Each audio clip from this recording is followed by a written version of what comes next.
Mangeshkar hospital चोर है भाई, चोर है मंगेशकर हॉस्पिटल चोर है।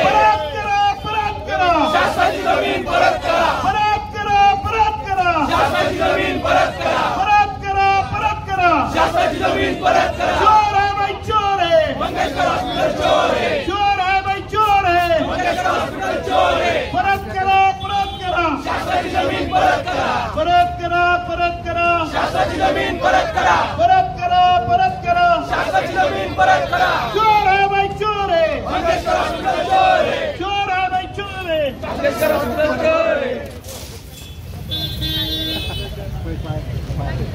परत करा शासनाची जमीन परत करा। आमच्या मागण्या बऱ्याचशा आहेत, ज्याच्यामध्ये या सगळ्या प्रकरणामध्ये ज्या महिला भगिनीचा मृत्यू झालेला आहे त्या महिला भगिनीच्या मृत्यूला जबाबदार असणाऱ्या डॉक्टर कांगणे, डॉक्टर गैसास आणि त्याच्यामध्ये लेबर रूमच्या ज्या गोसाई मॅडम आहेत यांच्यावर सदस्य मनुष्यवधाचा गुन्हा दाखल करण्यात यावा ही चिल्लर। कारण की आता मंगेशकर कुटुंबियाला भीक लागलेली आहे, त्यांना या ठिकाणी पुणेकरांच्या जीवाशी काही घेणे देणं नाही, त्यामुळे ही आता भीक द्यायला आम्ही या ठिकाणी आलेलो आहे की आता तरी हे पुणेकरांचे कष्टाचे पैसे आहेत, हे भीक मागून स्वीकारा। कारण की तुम्ही या ठिकाणी तुम्हाला कुठल्या जनतेची सेवा करायची नाही, तर तुम्हाला फक्त धंदाच करायचा आहे, त्यामुळे ही भीक द्यायला त्यांना आम्ही आलेलो आहोत।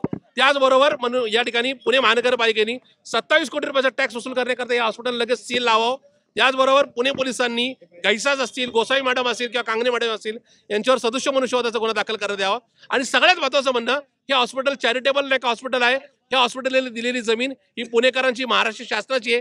तत्कालीन मुख्यमंत्री मान्य शरद पवार साहेबांनी ही जमीन पुणेकरांच्या भल्यासाठी दिली होती, ती जमीन परत घ्यावी, अन्यथा मान्य मुख्यमंत्री देवेंद्र फडणवीस यांनी या जमिनीचे हजारो कोटी रुपये यांच्याकडून वसूल करून हे पुन्हा शासनाच्या तिजोरी जमा करावे। एक आहे ज्या देवेंद्र फडणवीसांनी यांना काल परवा परत सवलत दिली आहे, त्या देवेंद्र फडणवीसांच्या पंतप्रधान नरेंद्र मोदी यांची आयुष्यमान भारतची योजना इथं स्वीकारली जात नाही, महात्मा ज्योतिबा फुलेंच्या नावाची जी महात्मा फुले योजना आहे ती स्वीकारली जात नाही। एक प्रकारे हे हॉस्पिटल हे राज्य सरकारला, केंद्र सरकारला, पुणे महानगरपालिकेला चॅलेंज करत आहे की आम्ही हो इथं धंदा करायला आलेलो आहे, आमचं नाव मंगेशकर आहे, तुम्हाला जे काय वाकडं करायचं ते करा, आणि शासनामध्ये यांना धाक दाखवण्याची धमक नाही, ही सुद्धा वस्तुस्थिती आहे। हे का लता दीदींचं नाव विश्वामध्ये आहे, पण लता दीदी ह्या लता दीदी होत्या, त्याच्यामुळे त्यांच्या नावाचा वापर करून मंगेशकर कुटुंब पैसा कमवण्याकरता, धंदा करण्याकरता या ठिकाणी त्यांच्या नावाचा गैरवापर करते, आमचा थेट आरोप आहे। तेच मान्य देवेंद्र फडणवीसांनी मागच्या 2 महिन्यापूर्वी एक जमीन दिलेली आहे, त्या जमिनीचा सुद्धा या ठिकाणी कुठेतरी एका गैरवापर होतोय, त्याच्यामुळे त्या ठिकाणी देवेंद्र फडणवीसांनी ही जमीन परत घ्यावी, ही सुद्धा आमची आग्रही मागणी आहे। 27 कोटी रुपयाचा टॅक्स टाकलेला आहे। एकीकडे महापालिकेचे आयुक्त राजेंद्र भोसले हे सर्वसामान्य नागरिकांचा फक्त 3 लाख रुपयाचा टॅक्स वसूल करण्याकरता त्यांच्या घराला किंवा दुकानाला सील मारतायत, आणि इथं 27 कोटी रुपये मात्र पडून असताना किंवा 27 कोटी रुपयाचा टॅक्स प्रलंबित असताना ती वसुली केली जात नाही, हे सुद्धा दुर्दैव आहे।